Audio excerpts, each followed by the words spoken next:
Hello friends, welcome to Gargi classes. Rajasthan political and administrative setup में अभी हम बात करने वाले हैं पंचायती राज इंस्टीट्यूशन के सेकंड लेवल की, जिसको राजस्थान में बोला जाता है पंचायत समिति।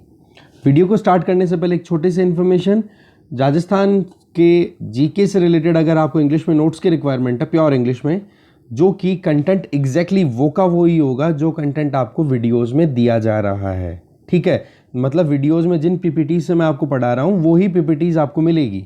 ठीक है, तो geography, history, art and culture, political and administrative setup, ये सभी राजस्थान के पॉइंट ऑफ व्यू से अगर आपको चाहिए है तो ये आपको आराम से मिल सकते हैं। टेलीग्राम चैनल को ज्वाइन कर सकते हो, जिसका लिंक डिस्क्रिप्शन बॉक्स में गिवन है। और साथ में world geography mains point of view से कवर्ड है। प्रीलिम्स के 1-2 पॉइंट बाकी हैं, वो मैं जल्दी कवर करा दूंगा, बट एक बार अगर ये नोट्स आप अवेल कराना चाहो तो ईजिली कर सकते हो। टेलीग्राम चैनल ज्वाइन करने के बाद में वहाँ पर आपको एक पिंड मैसेज मिलेगा। उस पिंड मैसेज को सिंपल वे में आपको फॉलो करना है और थोड़े टाइम के अंदर अंदर ही आपको नोट्स मिल जाएंगे वहीं टेलीग्राम के ऊपर रिप्लाई में। ठीक है, और अराउंड मोर देन 2000 स्टूडेंट्स ने नोट्स अभी तक अवेल किए हैं और उनको बहुत फ़ायदा हुआ है।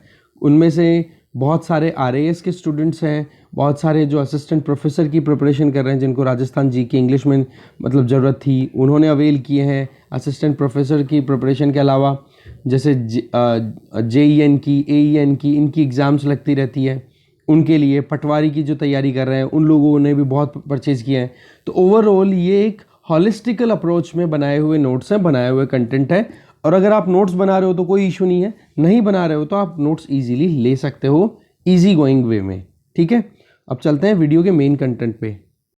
तो पंचायती राज इंस्टीट्यूशन में हम बात करेंगे सेकंड स्टेज की, और सेकंड स्टेज जो होती है उसको हम बोलते हैं पंचायत समिति या ब्लॉक पंचायत के नाम से भी जाना जाता है। इसको मिडिल स्टेज लेवल पे है, क्योंकि नीचे तो हो गई ग्राम पंचायत, बीच में आ जाती है पंचायत समिति, फिर आती है जिला परिषद।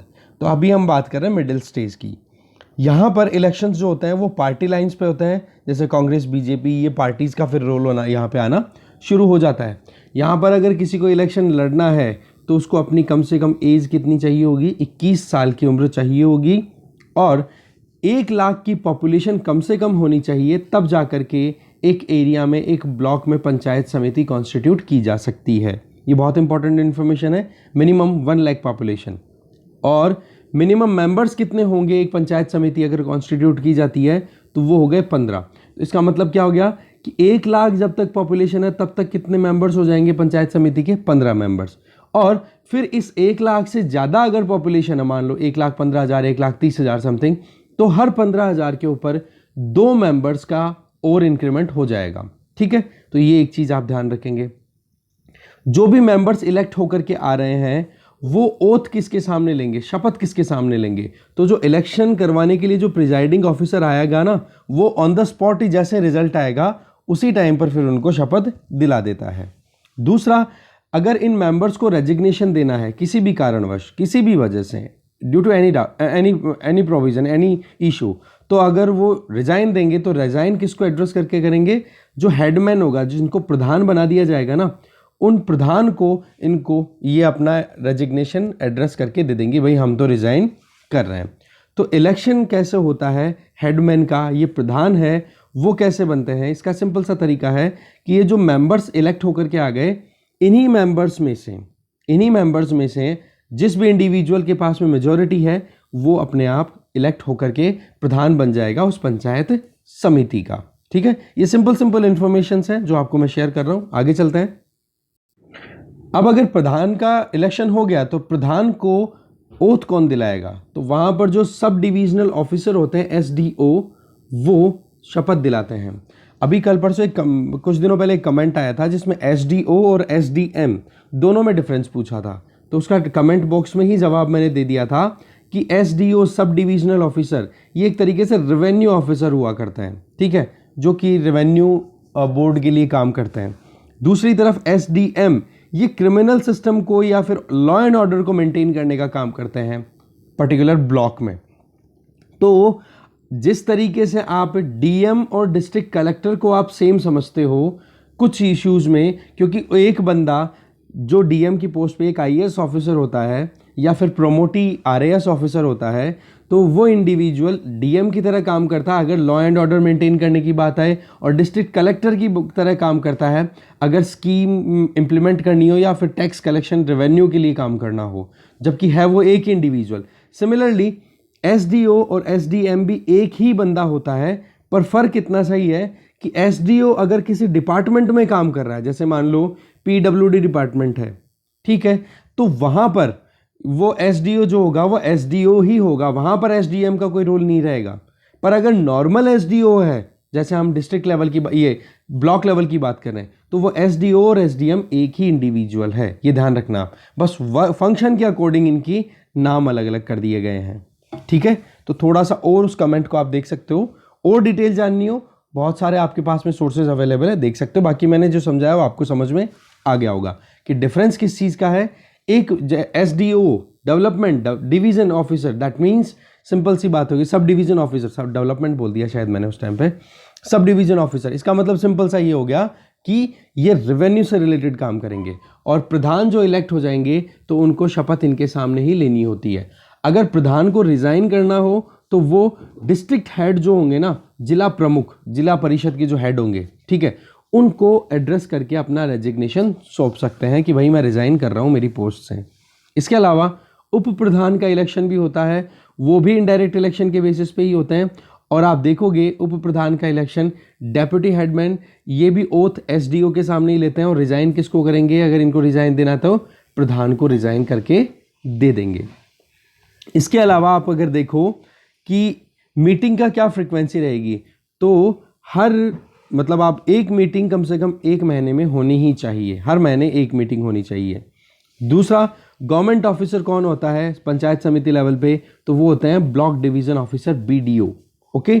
और ऑनरेरियम ऑफ द हेडमैन, प्रधान की सैलरी या फिर आप कह सकते हो जो एक तरीके से पैसा जो मिलता है मंथली बेसिस पे, वो कितना है, अभी बढ़ा करके 6,000 रुपये किया हुआ है।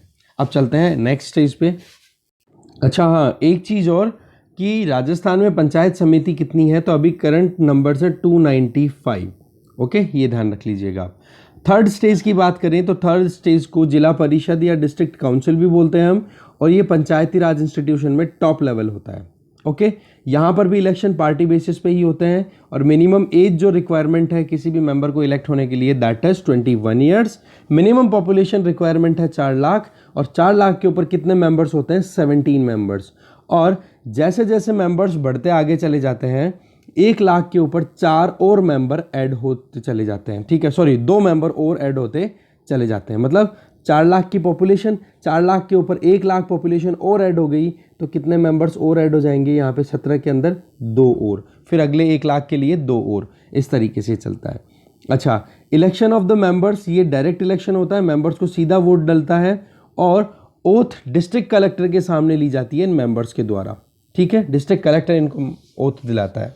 साथ में ये रिज़ाइन अगर करना चाहे मेंबर तो किसको करेंगे रिज़ाइन, ये रिज़ाइन में रेजिग्नेशन में एड्रेस करेंगे हेड ऑफ द डिस्ट्रिक्ट, जिला प्रमुख को एड्रेस करेंगे, ठीक है। Head of the district council को प्रमुख बोला जाता है, जिसको जिला प्रमुख बोल दिया जाता है, और जिला प्रमुख का इनडायरेक्ट इलेक्शन होता है। और इनडायरेक्ट इलेक्शन भी कैसा होता है कि जो इलेक्टेड मेंबर्स हैं उन्हीं मेंबर्स में से मेजॉरिटी जिसके पास में होगी वो एक तरीके से इलेक्टेड मेंबर के तौर पे प्रमुख बन जाएगा, जिला प्रमुख बन जाएगा, ठीक है।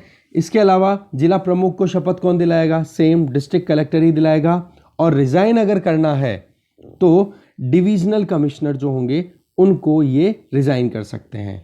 डिविजनल कमिश्नर का मतलब हो गया डिस्ट्रिक्ट कलेक्टर को ये शपथ दिला रहे हैं, तो अगर इनको रेजिग्नेशन देना है तो डिविजनल कमिश्नर हो गए कौन, कि जो डिस्ट्रिक्ट हैं 4-5 डिस्ट्रिक्ट मिला करके उनका एक डिवीजन बना हुआ है जिसको संभाग बोलते हैं, उसके जो हेड हैं एक तरीके से, ठीक है, डिविजनल कमिश्नर, उनको फिर ये रिजाइन करेंगे अगर जिला प्रमुख को रिजाइन करना है तो, ओके। आगे चलते हैं। नेक्स्ट जो इंपॉर्टेंट इंफॉर्मेशन है जिला परिषद के लिए वो है, देखो deputy head of the district council. अब हेड ऑफ द डिस्ट्रिक्ट तो हमने देख लिया, डिस्ट्रिक्ट काउंसिल, जिला प्रमुख तो देख लिया। अब उप जिला प्रमुख की बात की जाए तो इनका इलेक्शन भी इनडायरेक्ट इलेक्शन ही होता है, और इनको ओथ एडमिनिस्टर की जाती है डिस्ट्रिक्ट कलेक्टर के द्वारा, और ये रिजाइन अगर देना चाहें तो जिला प्रमुख को एड्रेस करके रिजाइन दे सकते हैं। जिला परिषद डिस्ट्रिक्ट काउंसिल की हर 3 महीने में एटलीस्ट एक मीटिंग होनी ज़रूरी है, हर 3 महीने के अंदर। और यहाँ पर गवर्नमेंट ऑफिसर जो होते हैं वो होते हैं सीईओ, चीफ एग्जीक्यूटिव ऑफिसर, जो कि एक आईएएस ऑफिसर ही मानो आप एक तरीके से, ठीक है। चीफ एग्जीक्यूटिव ऑफिसर या प्रोमोटी आरएएस भी हो सकते हैं, राइट। और इसके अलावा जो एक्स ऑफिशियो मेंबर्स होते हैं डिस्ट्रिक्ट काउंसिल के, वो आप देख सकते हो कौन कौन होते हैं।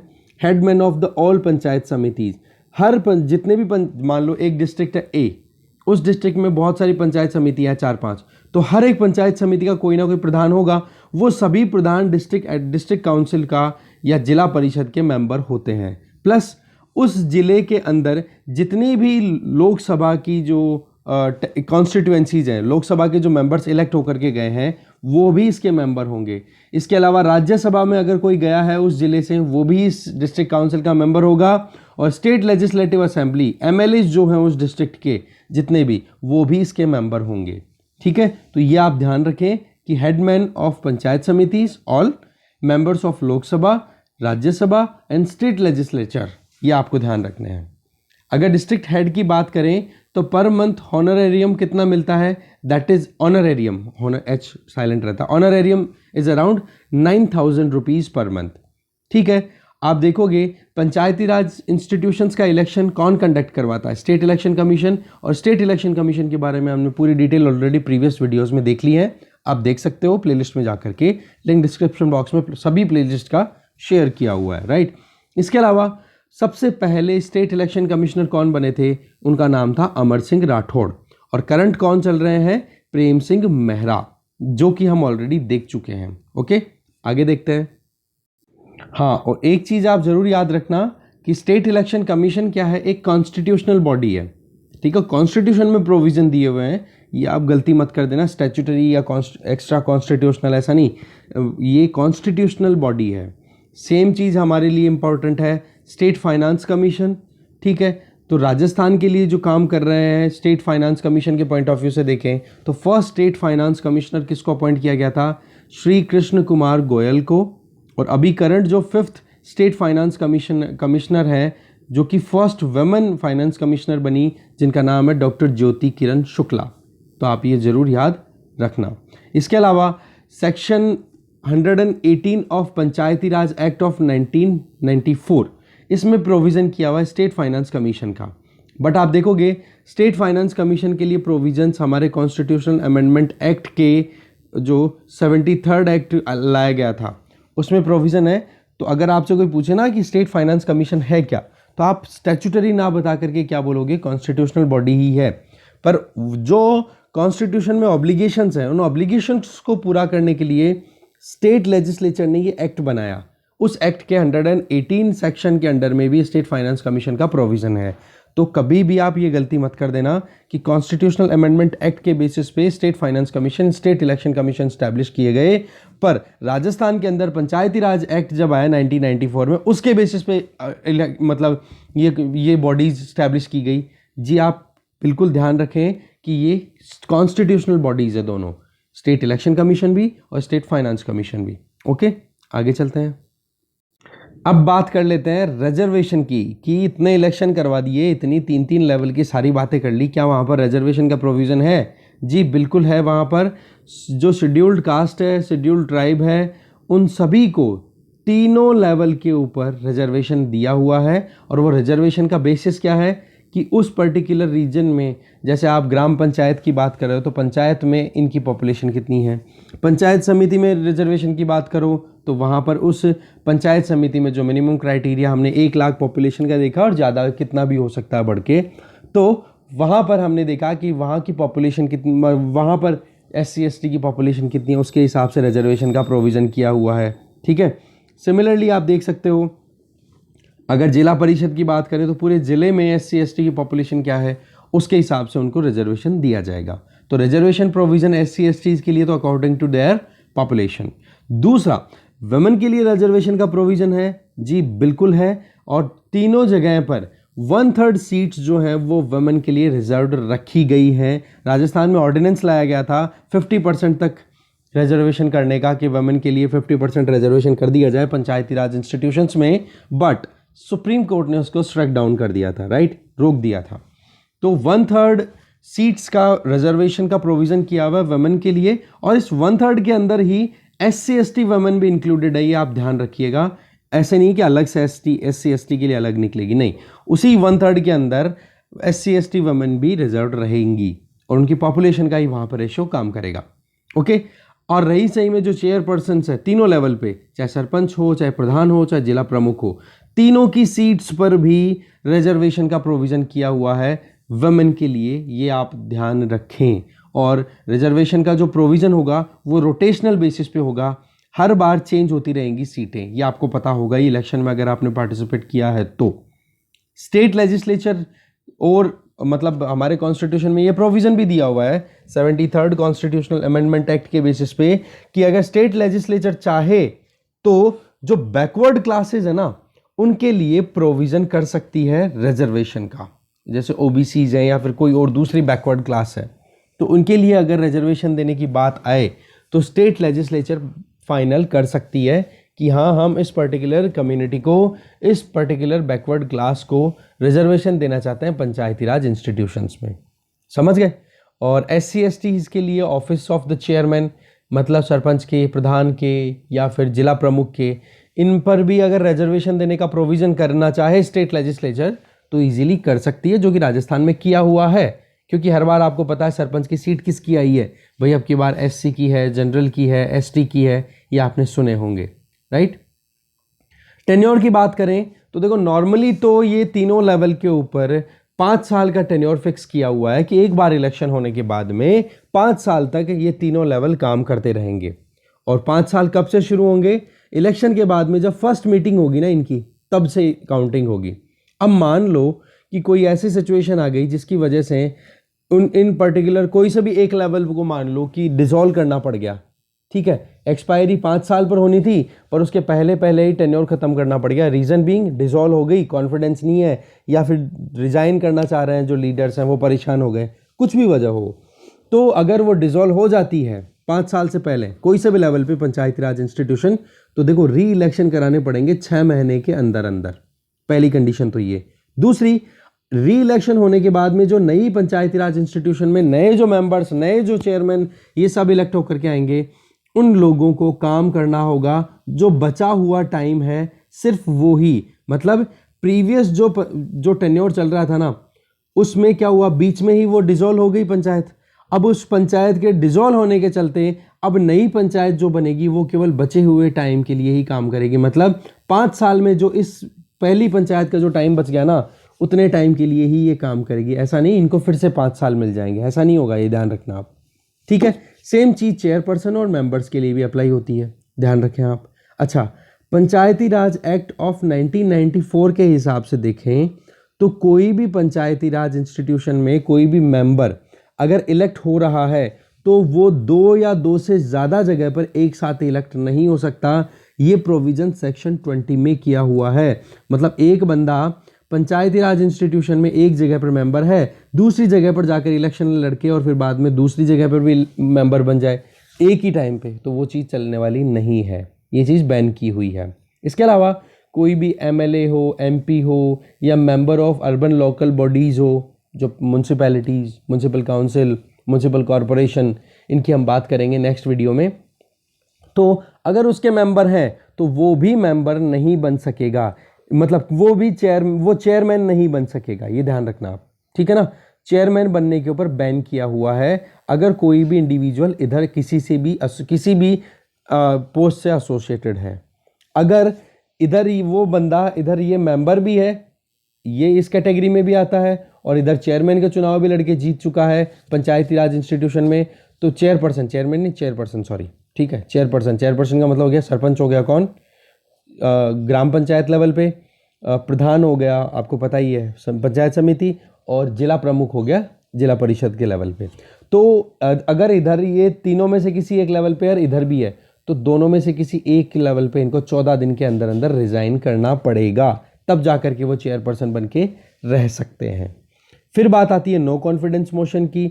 जी बिल्कुल, अविश्वास प्रस्ताव, अगर जनता को सरकार पर विश्वास है ही नहीं, पंचायत पर विश्वास ही नहीं है, तो 3/4 मेजॉरिटी से अगर मेंबर्स पारित कर देते हैं कि हमें इस रूलिंग पे, ये जो पंचायत है इस पे हमें कॉन्फिडेंस ही नहीं है, हटाओ चेयरमैन को, सरपंच को, प्रधान को, जिला प्रमुख को, किसी को भी हटाने के लिए मेंबर्स अगर 3/4 मेजॉरिटी से अप्रूवल दे देते हैं ना, तो अप्रूवल मिलना डेफिनेटली है और उनका रिमूवल हो जाएगा, वो रिमूव हो जाएंगे अपनी पोस्ट से। अच्छा, अब इसके अंदर नो कॉन्फिडेंस मोशन के लिए क्या चुनाव कल हुए हैं और परसों ही क्या इसके अगेंस्ट में नो कॉन्फिडेंस मोशन लाया जा सकता है? जी बिल्कुल नहीं। एक बार चुनाव होने के बाद में कम से कम 2 साल तक नो कॉन्फिडेंस मोशन नहीं आ सकता। ये आप ध्यान रखना, बहुत इंपॉर्टेंट फैक्ट है। आगे चलते हैं। तो पहली कंडीशन तो क्या हो गई कि 2 साल से पहले आप नो कॉन्फिडेंस मोशन नहीं ला सकते। दूसरी चीज, अगर तीसरे साल में या चौथे साल में अगर नो कॉन्फिडेंस मोशन आता है ना, तो केवल एक बार ही एक साल में नो कॉन्फिडेंस मोशन लाई जा सकती है। मतलब तीसरे साल में सिर्फ एक बार और चौथे साल में सिर्फ एक बार, और 5वें साल में अगर पंचायत एंटर हो गई तो नो कॉन्फिडेंस मोशन लाया ही नहीं जा सकता। तो कहने का मतलब पहले साल में, दूसरे साल में और 5वें साल में नो कॉन्फिडेंस मोशन नहीं आएगा, और तीसरे और चौथे साल में नो कॉन्फिडेंस मोशन आ सकता है एक बार। तो कहने का मतलब सिर्फ 2 बार ही आप नो कॉन्फिडेंस मोशन को मूव कर सकते हो। ये आपको ध्यान रखना है। इसके अलावा हम आगे जैसे अर्बन लोकल बॉडीज़ में देखेंगे ना, तो वहाँ पर मेयर होता है, चेयरमैन हो जाएंगे, डेप्यूटी मेयर है। अगर उनको रिमूव करना होगा तो सेम प्रोविज़न वहाँ पर भी चलेगा कि 3/4 मेजॉरिटी से ही उनको रिमूव करना पड़ेगा मेंबर्स को। ठीक है, वो आगे हम देख लेंगे। और ये वोटिंग जो होती है ना, ये रिमूवल के लिए नो कॉन्फिडेंस की, ये सीक्रेट बैलेट होती है। मतलब ऐसे नहीं कि ओपनली बताएंगे कि हाँ हम किसको वोट दे रहे हैं, नो कॉन्फिडेंस हम ला रहे हैं, हम हटाना चाहते हैं, नहीं, छुपा करके वोट दिया जाता है, सीक्रेट बैलेट। ठीक है, नेक्स्ट इंपॉर्टेंट बॉडी आ जाती है, that is district planning committee. ये बहुत इंपॉर्टेंट है, ये डिस्ट्रिक्ट लेवल पे बनाई जाती है। और डिस्ट्रिक्ट प्लानिंग कमेटी की अगर बात आ गई तो आप देखो यहाँ पे पंचायतों पर भी ध्यान दिया जाएगा, तो म्युनिसिपैलिटी, नगर पालिका, नगर निगम, नगर परिषद, इन पर भी ध्यान दिया जाएगा। तो दोनों की तरफ ध्यान दे करके डिस्ट्रिक्ट एज अ होल, पूरे डिस्ट्रिक्ट के ऊपर एक साथ प्लान बनाना, ड्राफ्ट तैयार करना, आउटकम्स लेना, बॉटम में जो लोग हैं उनसे आइडिया लेना, और फिर टॉप प्लान बनाना, और फिर उनके लिए वेलफेयर का काम करना। ये काम करने का काम करेगी डिस्ट्रिक्ट प्लानिंग कमेटी। इसको हेड कौन करता है? जिला प्रमुख करेगा। ये ध्यान रखना, बड़ी इंपॉर्टेंट ये बॉडी है। ओके, और साथ में इसको स्टैब्लिश किया जाता है article 243ZD of Indian constitution. ये बहुत इंपॉर्टेंट चीज़ आप ध्यान रखें। और राजस्थान की अगर बात करें तो राजस्थान में इसको स्टैब्लिश किया जा रहा है राजस्थान की पंचायती राज एक्ट ऑफ 1994 सेक्शन 121 के अंडर। ओके, इसमें टोटल 25 मेंबर्स होंगे। इन 25 मेंबर्स में से 5 तो नॉमिनेटेड होंगे जो कि स्टेट गवर्नमेंट नॉमिनेट करेगी, और बचे हुए 20 जो होंगे वो रूरल और अर्बन पॉपुलेशन के हिसाब से जो भी इलेक्टेड मेंबर्स हैं डिस्ट्रिक्ट काउंसिल में या फिर म्यूनसिपैलिटी में, वो मेंबर्स आके बैठ जाएंगे। तो ये चीज़ आप ज़रूर ध्यान रखना, बहुत इंपॉर्टेंट चीज़ है कि 5 नॉमिनेट होंगे, 20 इलेक्टेड मेंबर्स में से होंगे, पर वो इलेक्टेड मेंबर्स भी क्या देखे जाएंगे कि रूरल पॉपुलेशन कितनी है उस जिले की और अर्बन पॉपुलेशन कितनी है उस जिले की, और रूरल पॉपुलेशन के हिसाब से डिस्ट्रिक्ट काउंसिल में से मेंबर बन जाएंगे, और अर्बन पॉपुलेशन के हिसाब से म्यूनसिपैलिटीज़ के मेंबर्स हैं उनमें से मेंबर बन जाएंगे डिस्ट्रिक्ट प्लानिंग कमेटी के। ओके, अब सबसे इंपॉर्टेंट चीज़ आती है, ये 5 जो मेंबर जिनको स्टेट गवर्नमेंट नॉमिनेट करती है डिस्ट्रिक्ट प्लानिंग कमेटी में, वो 5 मेंबर होते कौन है? नंबर 1 उस जिले का कलेक्टर, नंबर 2 जो डिस्ट्रिक्ट काउंसिल का जो चीफ एग्जीक्यूटिव ऑफिसर है वो, नंबर 3 एडिशनल जो चीफ एग्जीक्यूटिव ऑफिसर होता है वो, और नंबर 4 पे 2 और पर्सन जो कि MLA, MP या स्टेट गवर्नमेंट को रिप्रेजेंट करेंगे। समझ गए? तो ऐसे करके ये 5 मेंबर्स की नॉमिनेशन होती है। ओके, देखते हैं आगे। तो बेसिकली यहीं तक था ये वीडियो, जिसमें हमने पूरी डिटेल में जान लिया है। आज का कंप्लीट हो गया है पंचायती राज इंस्टीट्यूशन।